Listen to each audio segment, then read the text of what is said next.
بسم اللہ الرحمن الرحیم۔ بسم اللہ الرحمن الرحیم۔ الحمدللہ وکفا وسلام علی عبادہ الذین اصطفیٰ، اما بعد۔ عزیز طلبہ، اصول افتاء و آدابہ کتاب کی یہ نشست نمبر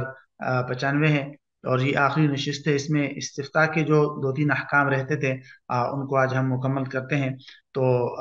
3 احکام ہم پڑھ چکے تھے استفتاء کے، آج جو ہے چوتھا حکم شروع کر رہے ہیں۔ اس چوتھا حکم کا خلاصہ یہ ہے کہ ایک سائل ہے، اس نے ایک مفتی سے سوال کر لیا، تو کیا اس پر یہ لازم ہے کہ وہ کسی دوسرے مفتی سے بھی پوچھے، یا بس اسی ایک مفتی سے اس نے پوچھ لیا اور یہ کافی ہے؟ اس حوالے سے حضرت نے حافظ ابن صلاح رحمہ اللہ اور علامہ ابن نجیم رحمہ اللہ کی عبارت نقل فرمائی ہے۔ خلاصہ تو اس کا یہ ہے کہ اگر ایک سائل نے کسی سے سوال کر لیا اور اس پر اس کا دل مطمئن نہیں ہے، تو اس کے لیے صرف مستحب ہے کہ وہ کسی دوسرے مفتی سے بھی پوچھ لے، واجب نہیں ہے۔ ایک صورت تو یہ، اور اگر اس کا دل مطمئن ہے تو پھر کسی اور سے پوچھنا مستحب بھی نہیں ہے۔ 2 باتیں ہو گئی۔ اور تیسری بات یہ ہے کہ حافظ ابن صلاح نے جو تفصیل ذکر کی ہے وہ تو یہ ہے کہ اگر ایک سائل نے ایک مفتی سے سوال پوچھ لیا اور وہاں کوئی اور مفتی ہے ہی نہیں، تو اس سائل پر لازم ہے کہ اسی مفتی کے فتوے پر عمل کرے، نمبر 2۔ اور اگر وہاں پر کوئی اور مفتی موجود ہے لیکن سائل کو اس کے پہلے والے مفتی کے قول پر اعتماد ہے تو بھی اسی پر عمل کرے، دوسرے سے پوچھنا ضروری نہیں ہے۔ اور کہتے ہیں کہ اگر وہاں کوئی اور مفتی موجود ہے اور جس مفتی نے پہلے جواب دیا ہے وہی زیادہ قابل اعتماد ہے اور زیادہ مشہور ہے، زیادہ علم والا ہے، تو بھی سائل کے لیے درست نہیں ہے کہ وہ کسی اور سے پوچھے، اسی پہلے والے مفتی کے قول پہ عمل کر لے۔ اور آخری صورت یہ ہے کہ اگر پہلے والے مفتی کے بارے میں واضح نہ ہو کہ وہ زیادہ قابل اعتماد ہے یا نہیں، فتویٰ دینے کی صلاحیت اس میں زیادہ ہے یا نہیں، اور تقویٰ اور علم میں کیسا ہے، تو صرف اس صورت کے اندر دوسرے کسی اور مفتی سے فتویٰ پوچھنے کی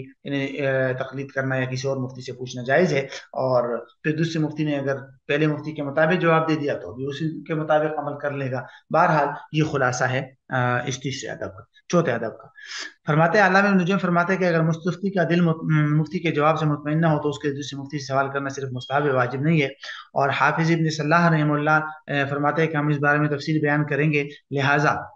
ہم یہ کہتے ہیں کہ جب مفتی مستفتی کو جواب دے دے تو دیکھا جائے گا کہ اگر وہاں کوئی دوسرا مفتی نہیں پایا جاتا تو مستفتی پر لازم ہوگا کہ اسی مفتی کے فتوے پر عمل کرے، اور یہ اس بات پر موقوف نہیں رہے گا کہ مستفتی خود اپنے اوپر جو ہے لازم کرے گا تو تب اس پر فتوے پر عمل لازم ہوگا۔ اس طرح مستفتی اس فتوے پر عمل شروع کرے یا نہ کرے، بہرحال اس پر عمل کرنا لازم ہے۔ اور اسی طرح یہ اس بات پر بھی موقوف نہیں ہوگا کہ مستفتی کا دل فتویٰ کے حقیقی طور پر صحیح ہونے کے بارے میں مطمئن ہو جائے، کیونکہ مستفتی کا فرض تقلید کرنا ہے، اور جیسے کہ یہ معلوم ہو چکا ہے۔ تو بہرحال یہ پہلی صورت ہے۔ دوسری صورت کہتے ہیں وَإِن وُجِدَ مُفْتٍ آخر، اگر وہاں پر کوئی اور جو ہے وہ مفتی موجود ہے، تو اگر یہ واضح ہو کہ پہلے جنہوں نے فتویٰ دیا ہے وہی زیادہ علم کا حامل اور زیادہ قابل اعتماد ہے، تو مستفتی پر لازم ہوگا کہ اسی پہلے والے مفتی کے فتوے پر عمل کرے، اور اس بنا پر کہ صحیح قول کے مطابق وہی فتویٰ دینے کے لیے متعین ہے، جیسے کہ پہلے گزر چکا ہے۔ اور کہتے ہیں کہ اگر پہلے مفتی کے بارے میں واضح نہ ہو تو پھر صرف اس کے فتویٰ دینے سے مستفتی کے لیے اس پر عمل کرنا لازم نہیں ہوگا، کیونکہ مستفتی کے لیے کسی دوسرے سے استفتاء کرنا اور اس کی تقلید کرنا بھی جائز ہے۔ اور یہ معلوم نہیں ہے کہ دونوں جو ہے فتوے میں متفق ہے یا نہیں۔ اگر دونوں فتوے متفق ہو گئے یا حاکم نے فتویٰ دے اس کسی قول پر فتویٰ دے حکم لگا دیا لازم حینئذ، ایسی صورت میں پھر وہ حکم لازم اور ضروری ہو جائے گا۔ نمبر 5 کہتے ہیں اگر مستفتی کو، علامہ ابن نجیم رحمہ اللہ فرماتے ہیں کہ اگر مستفتی کو ایسے واقعے کے بارے میں جواب دے دیا گیا جو بار بار پیش نہیں آتا، پھر وہ مسئلہ دوبارہ پیش آ گیا، تو اس پر لازم ہوگا کہ اگر اسے یہ معلوم نہیں ہے کہ پہلا جواب کسی نص یا اجماع کی دلیل پر مبنی تھا تو وہ دوبارہ سوال کرے۔ یعنی حافظ ابن صلاح فرماتے ہیں کہ بھئی جب کسی شخص نے استفتاء کیا، سوال پوچھا اور پھر وہی واقعہ دوبارہ پیش آیا، تو کیا سائل کے لیے دوبارہ اس کا شرعی مسئلہ معلوم کرنا ضروری ہے یا جو پہلے معلوم کیا تو وہی کافی ہے؟ تو کہتے ہیں اس بارے میں 2 رائے ہیں۔ پہلی رائے یہ ہے کہ دوبارہ سوال کرنا لازم ہوگا کیونکہ ممکن ہے مفتی کی رائے بدل چکی ہو، اور دوسری رائے یہ ہے کہ دوبارہ سوال کرنا لازم نہیں ہے، یہی بات زیادہ صحیح ہے کیونکہ حکم شرعی وہ معلوم کر چکا، اور اصل یہی ہے کہ مفتی اپنی پہلے رائے پہ نہیں قائم ہوگا۔ لیکن اس صورت میں بھی علماء نے یہی لکھا ہے کہ بہتر یہی ہے کہ دوبارہ سوال کر لے، کیونکہ عمومی طور پر عوام سے جو ہے وہ غلطی ہو جاتی ہے سوال پوچھنے میں، تو اس لیے بہتر یہی ہے کہ دوبارہ پوچھے۔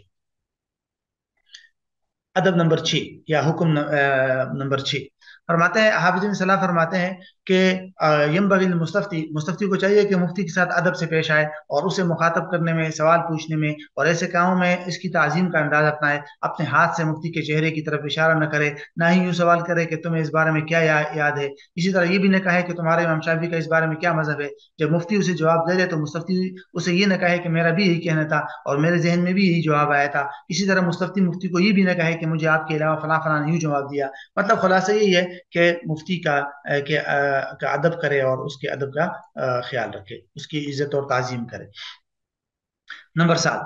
حافظ بن صلاح فرماتا ہے کہ مستفتی ایسے حال میں مفتی سے سوال نہ کرے جب مفتی کھڑا ہو یا اٹھنے کی تیاری میں لگا ہو، جب مفتی کو کسی غم نے گھیرا ہو یا اس کو کسی پریشانی ہو یا کوئی بھی ایسی کیفیت ہو جس نے مفتی کے دل کو مشغول کر رکھا۔